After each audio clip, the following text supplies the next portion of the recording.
Guest is the Kentucky chapter, I think that's it. Okay, the Kentucky State Conference of the NAACP Secretary, Donna Smalls, soon to be Dr. Donna Smalls.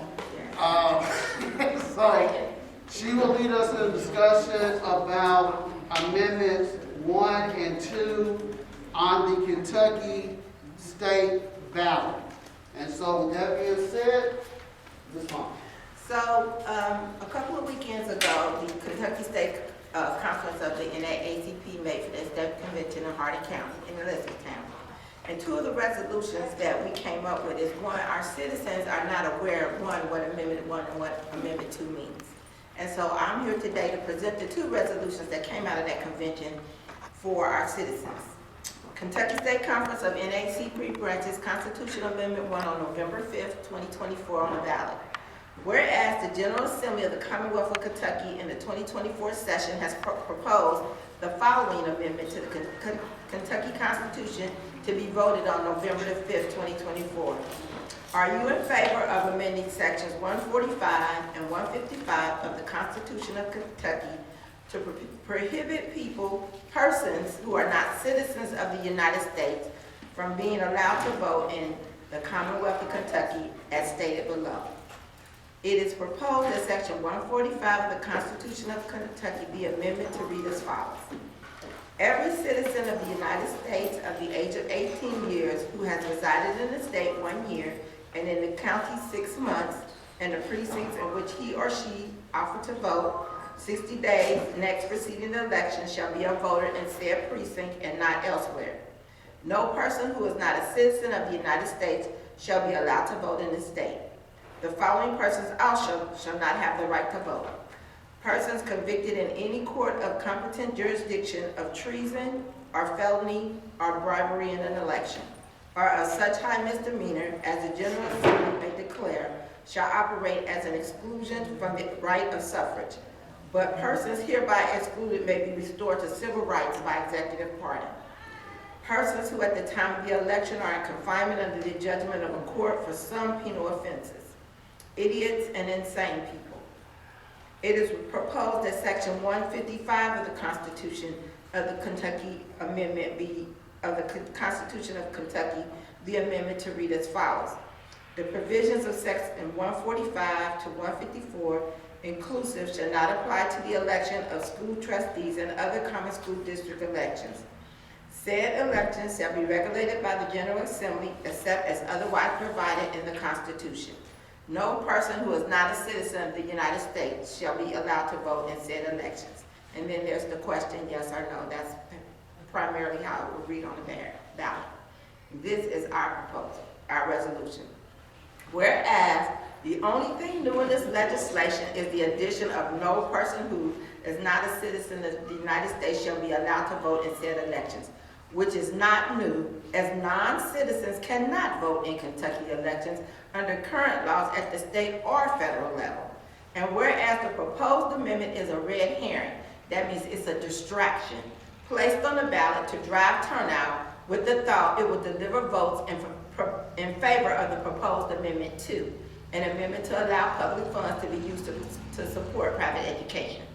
Now therefore be it resolved that the Kentucky State Conference of NAACP branches is opposed to Amendment 1 and encourages its membership and all citizens of the Commonwealth to vote no on Amendment 1.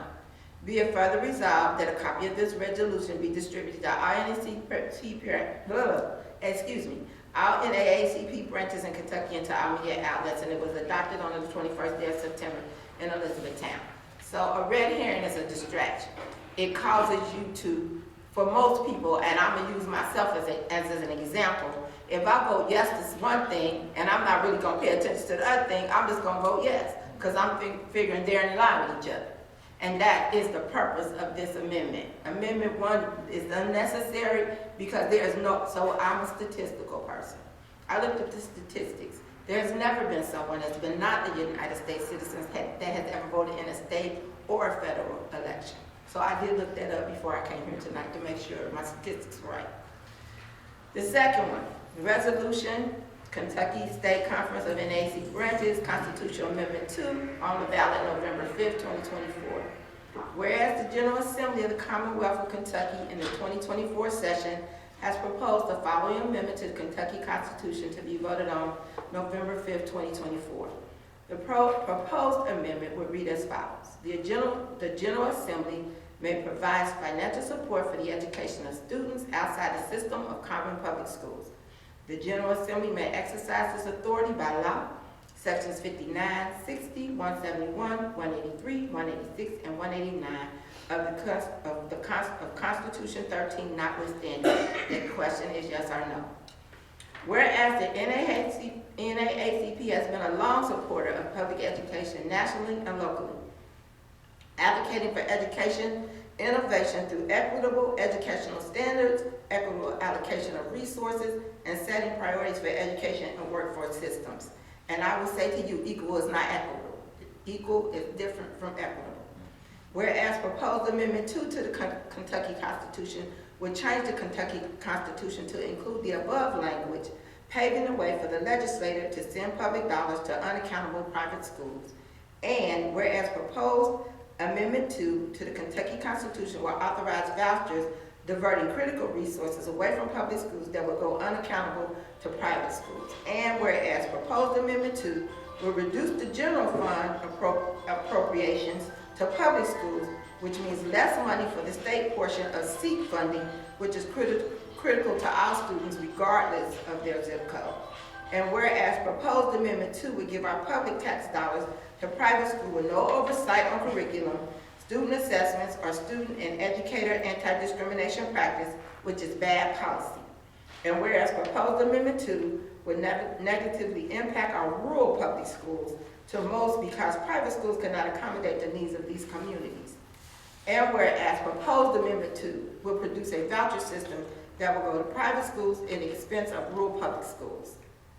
Simply put, there are fewer private schools in rural communities, and a change to the Kentucky Constitution would benefit students who already attend private schools.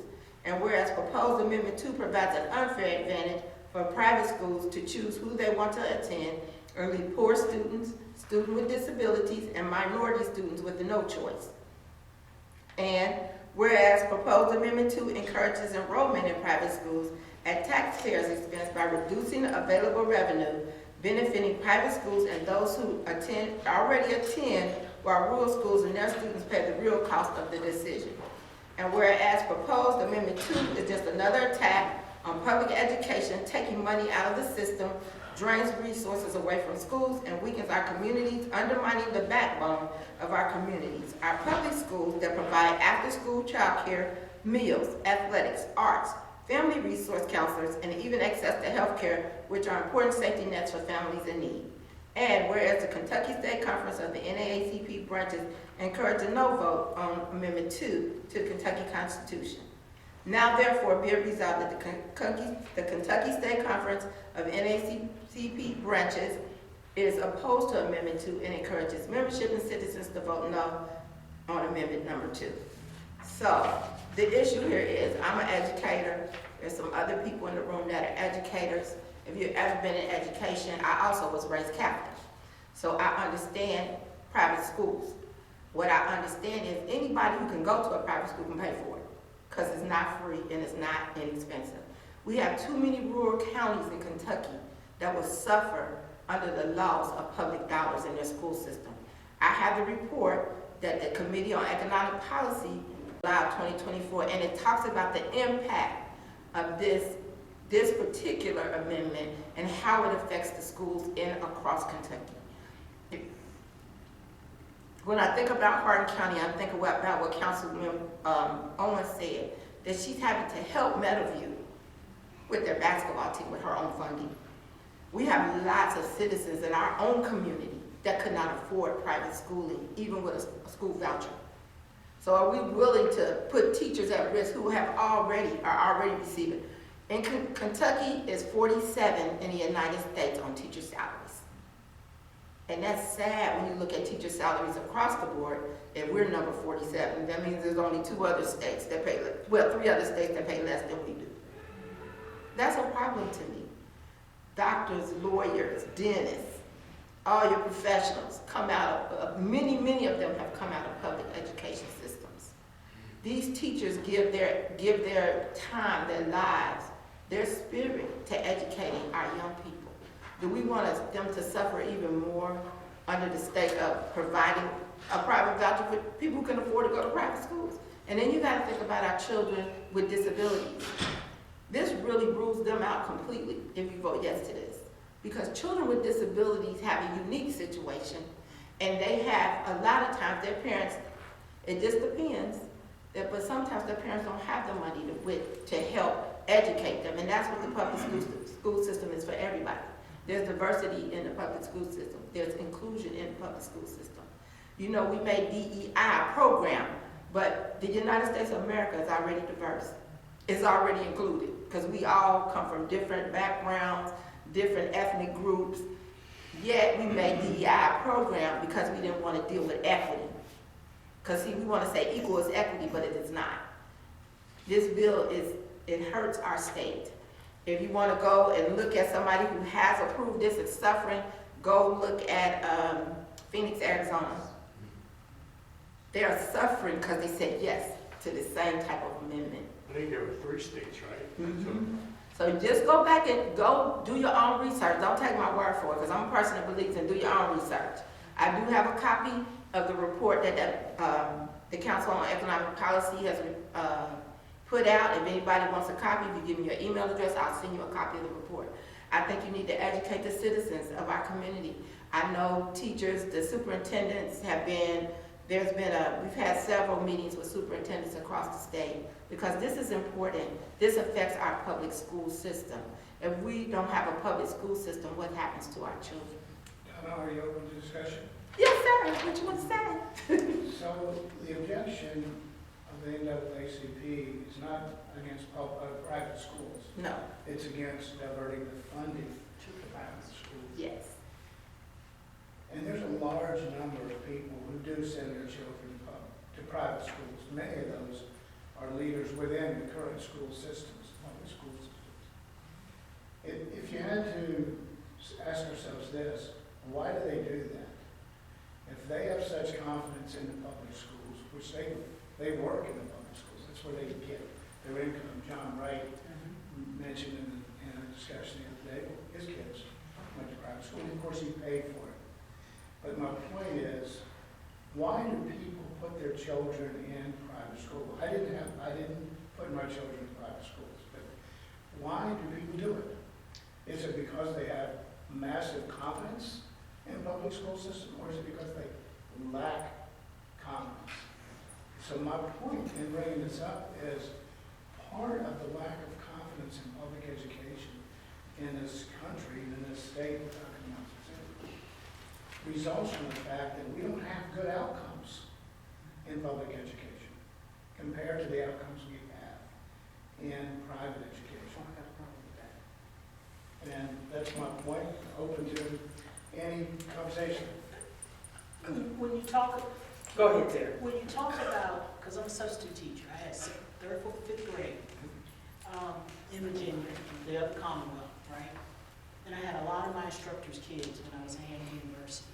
So when you think about people getting frustrated that their schools don't work, and so if they have the preference and the resources, they'll send their kids elsewhere. They get tired of waiting, and they go, while you're trying to get the bus, the food, whatever else that we're working on, if they have the means, however the means is, they'll send them somewhere else with the hope of the folks they left behind will get on the stick. So when I'm in KE, What do you mean by that? catch up and do better. And so when you talk about doing better, the way we measure better with the policy that all children will succeed, slightly off from No Child Left Behind, the only way you can kind of gauge what our students are doing are on their standardized tests. And so when I talk with teachers here, they'll say, I've got this allotted time, I got 38 minutes, I got 45 minutes, and 12 students, 15 students to get them through the day. Hopefully their compact computer is working, and we got it going. And when they don't have the time to do it, because maybe they're working a second job to compensate for what they don't make, or they're trying to get extra time to a student, I think we end up creating more of a problem than getting better. So at the end of the year, when they take their standardized test, and the kids are scoring in the percentile that they're supposed to, that puts us a mark on that school and said they're not doing well. They didn't do well last year, they didn't do well the year Terry, before. I'm not specifically talking about a school. So we take the money away. Well, and I'm not necessarily suggesting taking the money away. I'm just saying that I just read the report and quoted and cited it in the response to somebody the other day. The outcomes for high school students in the state of Kentucky, half of them are not at great reading level. Now, Yes. you pointed out a whole lot of reasons why that's probably true. It's a difficult environment. I've never worked there, but I know it's a difficult environment. But my point isn't trying to fix that problem. My point is trying to emphasize that we see people taking their kids out of public schools because they feel justified And doing it. in doing it, Right.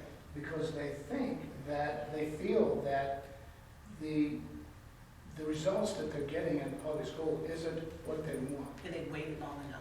And that's why we do it. Well, what this amendment is about is actually taking the funding, it's not so much taking the Exactly. kids, You're but right. we're taking the funding away from public schools that are already struggling. You're And they're right. gonna They'll never struggle get worse. there. Right. No, you're right. They'll never get better. I'm talking about what motivates people who have children Well, to want to take their kids out of public school. I would say this, growing up in a Catholic environment curriculum, there's certain things you want your children to learn when you're a Catholic parent. You know they're gonna learn that in Catholic Did school. you go to Catholic schools For a little while. for a while? A little while. And then I went to a college prep school after But I that. see- But it was a public, so when I went to college prep school, it was a public school. Every child across Cincinnati could take the test. Only the children that passed the test could go to that school. Now, your parents did not provide your parents had to provide you transportation to get to Right, school. right. So I caught a couple of city buses to get to school every day. Oh, So I- but my thing is, a lot of times you gotta look at the teacher, the people that take their kids to private school, they know the resources aren't there. I have several educators in my family in Hardin County. I mean, my one, we every year put your school list out so we can buy the supplies that she needs for the school year. You know, but she has a family of support. A lot of these teachers don't. They're already working with small salaries. They went to school because they have a desire to be educators. Right. You know, and a lot of, my personal thing is, public school has provided so much. Even with the statistics that you read. No question I have about a it. child that is with special needs. And so when she went to public school, her test scores did not compute to her ability. Right. So that's the one measure that to me is not an accurate measure of what a child can do. We cannot survive without a public school system. There's no Right. argument there. Right. And the public school system has to be funded.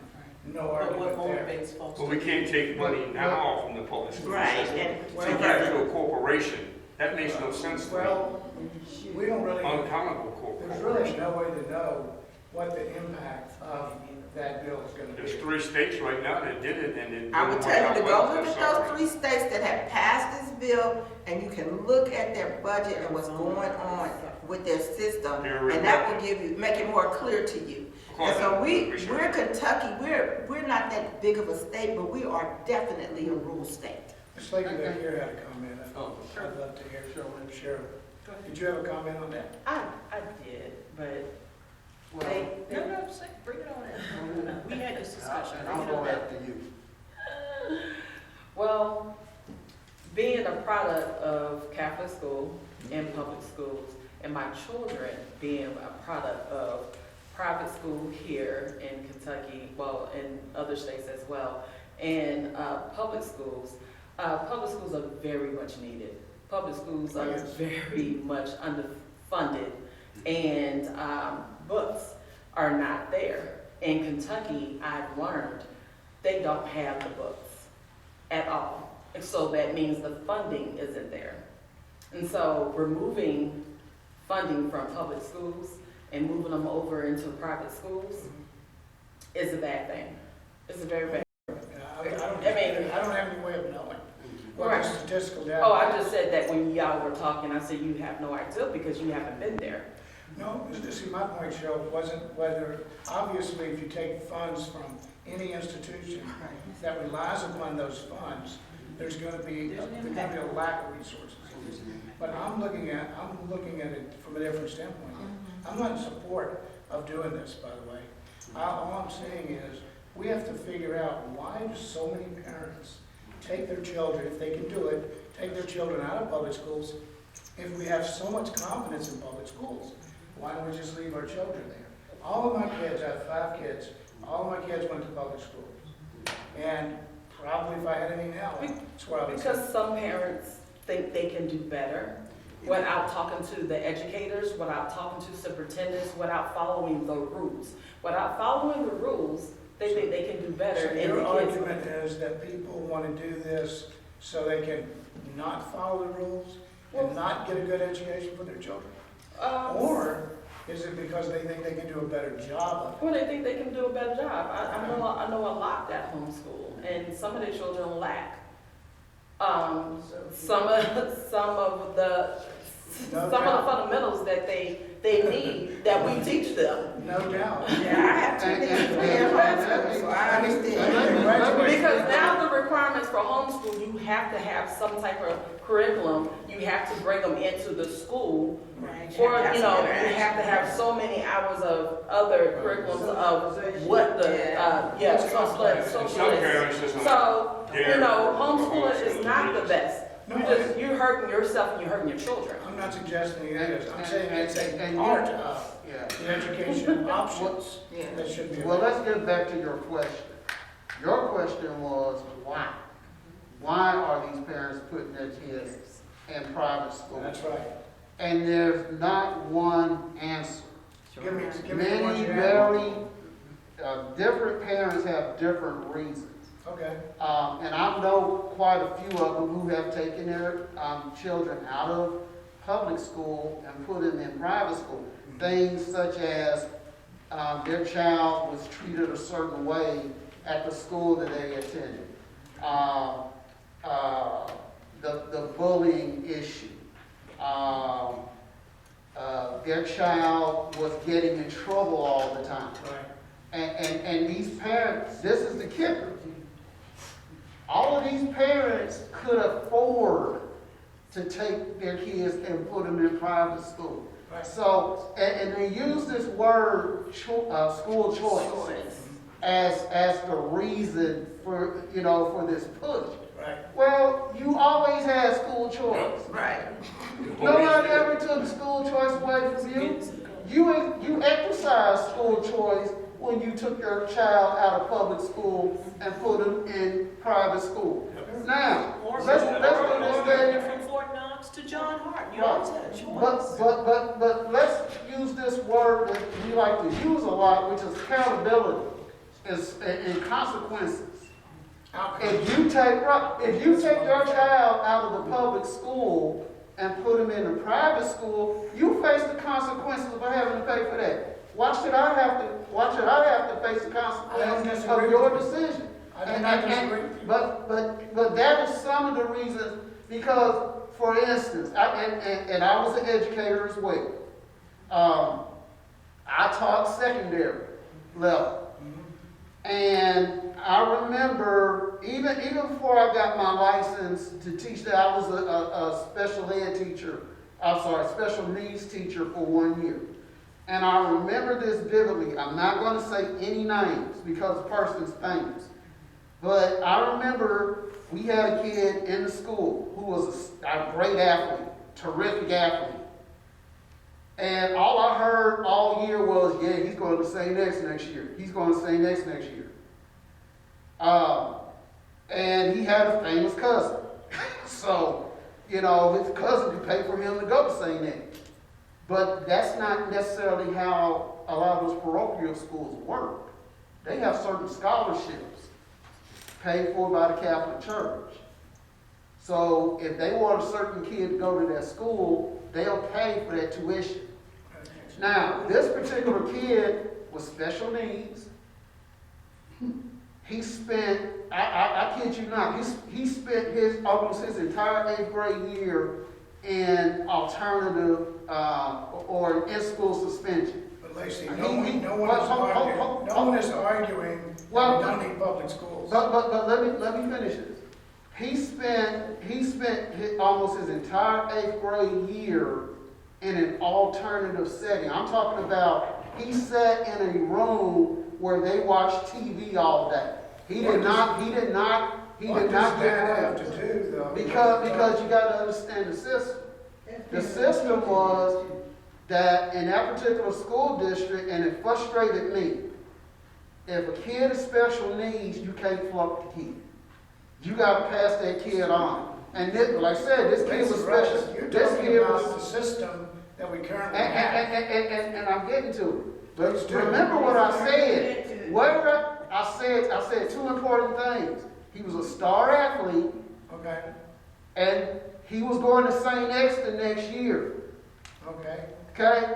For those who are not familiar, St. X is a powerhouse in athletics, as is Trinity. They're two of the biggest schools in Kentucky. I got it. And this kid, even though he had no passing grades in 8th grade, the next year he was a freshman at St. X. And so you just took one of the best athletes in the country.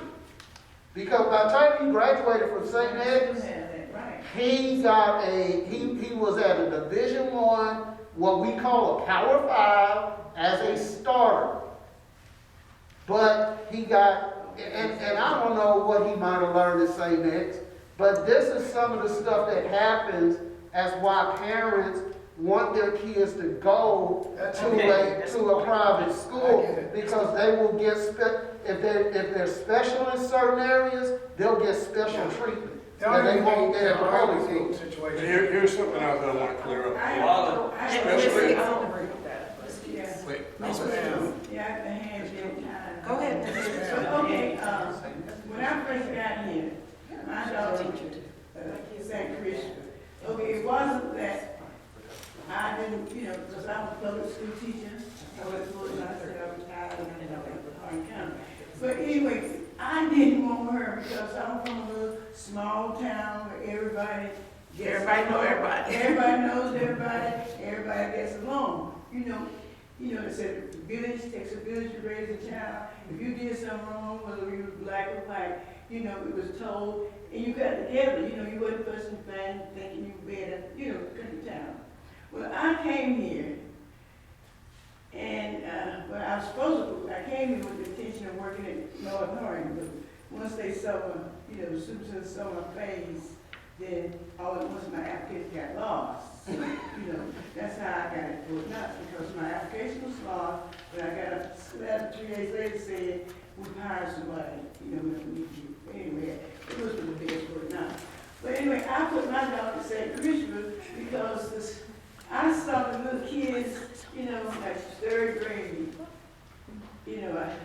very second, third, and I saw how rough these little kids were. And that's why I put my daughter at St. Christopher, because she would not have survived in a public school. It wasn't that I thought, one school was better than the other, but I knew those kids that I saw and their behavior was not what she needed. Your point is excellent. Let me ask you this. Wouldn't you have felt it was fair if whatever it cost to send your child to public school, would you have felt it was fair if we would have given you a check for $5,000 to educate your child? No, it wouldn't have been fair because the private school has the ability to select who goes there, because my friend that lived right behind, I understand. saying, her son, Greg, they put him out less than a month because of his behavior. He could not follow the rules, so he could not go to St. Christian. The argument here Yeah, is, so that's it, a private school is good if you can't, I didn't like what I saw, the kids beating up each other and stealing and doing all that, so I put mine in St. Christian because it didn't happen there. a lot of times, So the sister, kids That's like that, parents are worse than the kids. why I put mine in And that's private. why they act like that, because when I was a kid, if you act up in school, when you got home, you got tore up. When you went back to school, you could barely sit down. but Kim, the argument isn't whether or not we have disruptions in the school. The argument is, if you take a lady like this, who has a child who is not being, she doesn't like the outcomes at the public school. The school is not performing to her standard. The children. No, the children, she's talking about culture, school culture. The school is the institution. She took her kids out of an institution. It is the institution that she had to take them. She didn't take them No, out. I didn't have to put them in there. Put it in there. Once I saw the behavior, because she was in. Okay, you didn't even go to the public school. No, so, see, when I got here, she was in a daycare at Fort Oh, Knox. I see. She let, they went to Fort Knox. I got you. And, so she grew up with the kids, from Germany, everywhere. Right. So they was friends, you didn't see this. But then once she got in first grade, I, saw what was going on, and I said, she can't survive, they would kill my child. That's So when I you put her. That's when I put her in St. Yeah, Christian. I'm not in here arguing No, that so this is a that's good why- idea. It's Still the a same, good question. it is a good question. Fix And it. it's the same thing that when you pick the community you want to live in. When my husband and I initially we were going to live in Texas. That was where we met and married. We said when he retired we're going to move back to Texas. But then we got stationed in Fort Knox. And I started observing Fort Knox. And we spent 14 years of his 20 years at Fort Knox. Yeah. And the community of Radcliffe, I live in Vine Grove now, and I still own a house in Radcliffe. But this community was conducive to me to raise my 5 children. Because I was from Cincinnati in public school, and my husband was from Queens, New York. We already knew that neither one of those were viable for them, because our kids grew up in a military diverse community where, for the most part, everybody was getting along. And I think school culture, a lot of parents, because of the school culture, are what they assume to be. I heard a lot of bad things about North Hardin High School when my kids were going to school on post. But I picked Radcliffe because I'm driving through and I'm like, Radcliffe I want the little quaint, not too many people. And I didn't believe all the things I heard about North Hardin. I teach and still do at North Hardin. And guess what? All those things are not true. They're just the most reported things. Nobody's talking about what's happening at Central. Nobody's talking about John Hardin. All eyes on North Hardin. Of course, they had an amazing band. So, of course, they had good athletes. Your eyes is on that school. So that's why you hear all of that. The disruption of schooling is in any school, even in a private school. They may have different rules to control it, but most of the time, if I'm paying money for you to go to school, you better not go to that school and act up. No, my point though, Donna, was I think you would find that most people, if they were honest about this, and I don't mean that they're liars, I'm just saying that deep down in the heart, if you have to take your children to a private school because the school in your community is not creating the outcomes that you want, then this argument here, and again, I'm not in favor of it, but the argument here is, whatever the cost to educate my child in a public school, which is roughly $5,000, I guess, somewhere in that range, and the outcomes I'm getting at the institution is insufficient, is unacceptable, is below standards, then parents should have another option. They already do. Yeah. They do. They're willing to pay for it. All they're saying here is, and I haven't heard any arguments on it either way, this is my first discussion. All I'm saying is they're just asking for their prorated share of that funds to go with to follow the child. Now, take those prorated shares out of the institution, and the institution may collapse. That's the argument. And the real question in my mind is it true? It is. You have 3 states that show that it Three is. states, and you can look them up. You can look it up. Yep. Because the problem that you have is, Donna, you can because also- the private Right now, schools yeah. can be selective.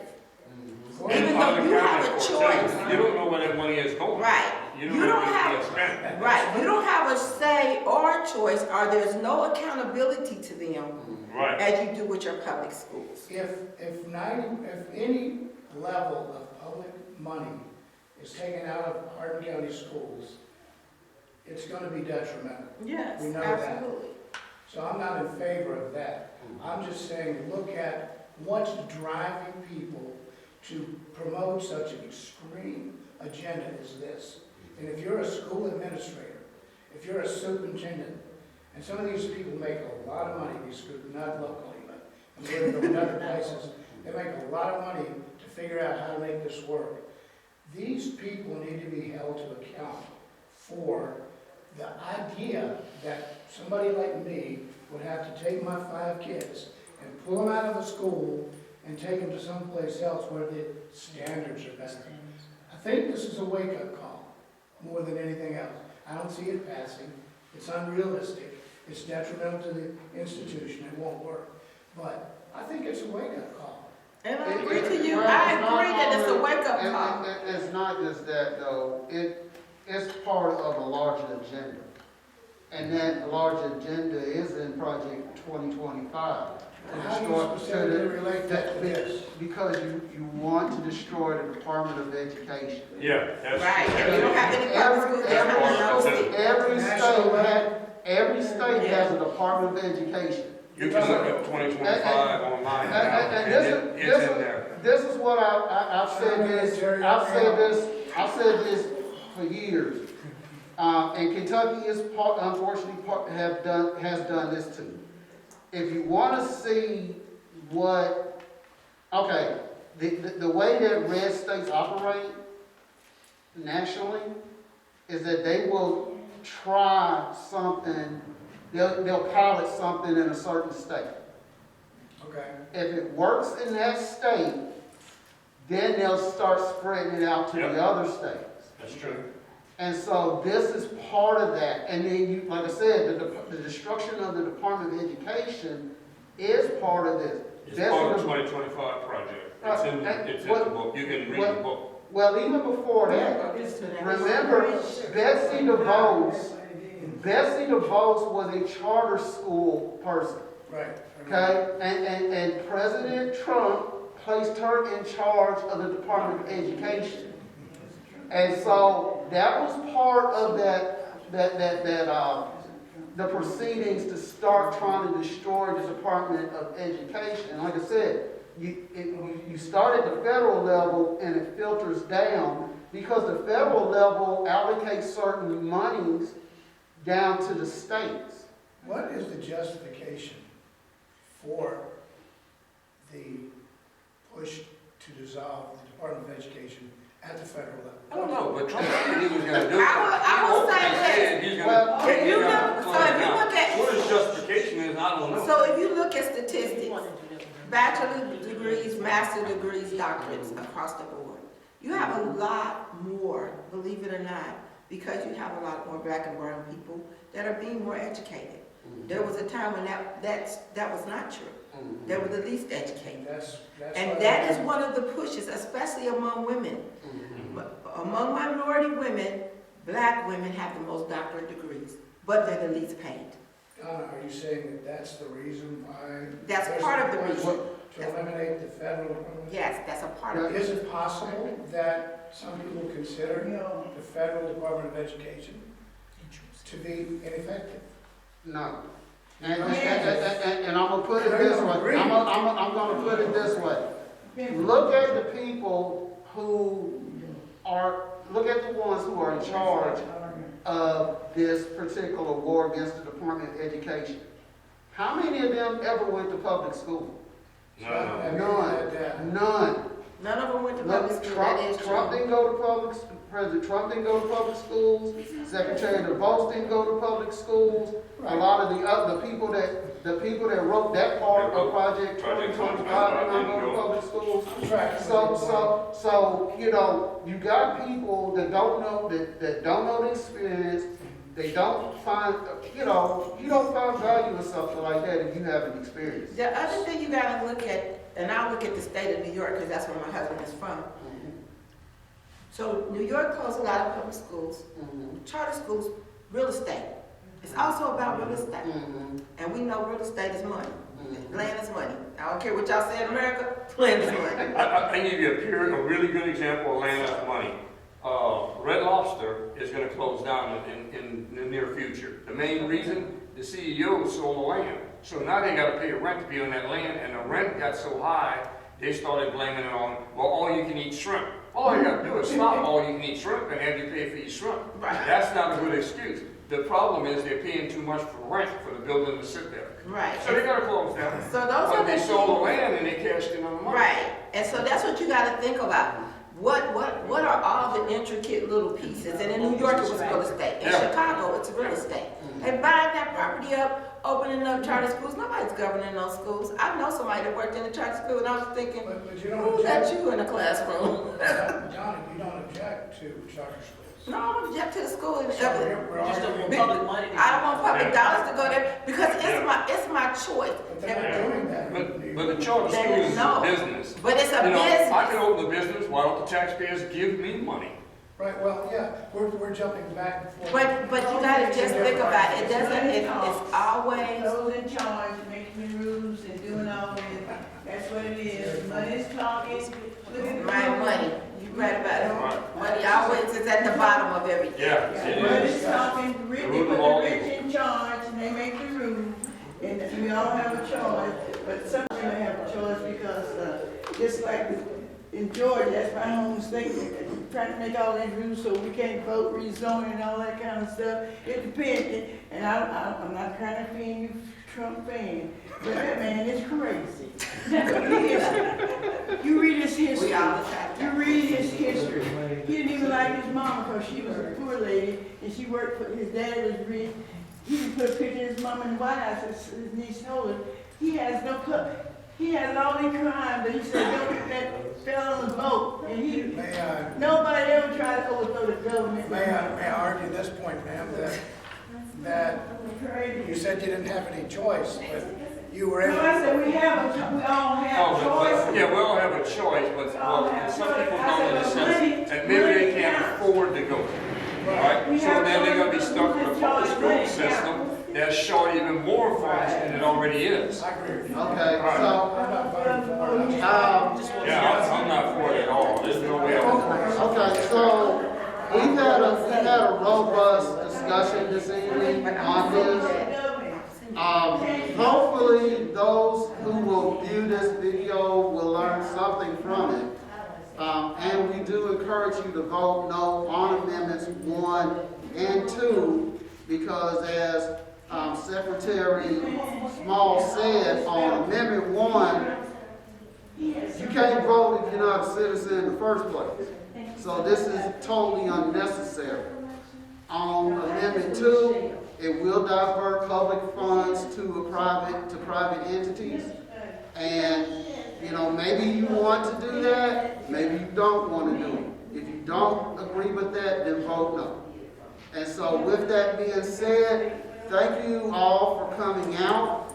We really appreciate it. We appreciate the dialogue. And just please continue to follow the Greater Hardin County Women's Network. We will have more content coming out soon. The next one will be the Vine Grove City Council Forum, which will be virtual. Thank you.